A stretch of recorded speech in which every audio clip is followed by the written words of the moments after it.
What's up guys, welcome back to another video. In this video, I will show you how to add a new product to GoDaddy website store. So you might be wondering, how do you add a product here? You've just built your GoDaddy website store. Well, this one is fairly easy.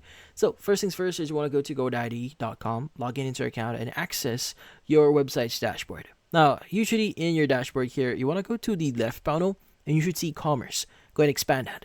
Now under commerce, you should see the products option. Go ahead and press on it. Now, once you press on it, this is what you should be seeing. Now, you have two options of adding products here. You have the add product option or import products. Now, you can actually upload a CSV file or connect your Square account here to import your products. But if you want to add them manually, go ahead and click on the add products option or product option.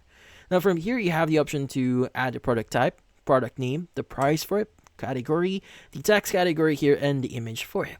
Now, if you scroll down a bit here, you should also be able to add the downloadable content here if you are or you're selling digital products, and also the search engines and the description for it. But also at the very bottom, you should see the save option here, which in this case allows you to save any changes that you currently have right now on your product.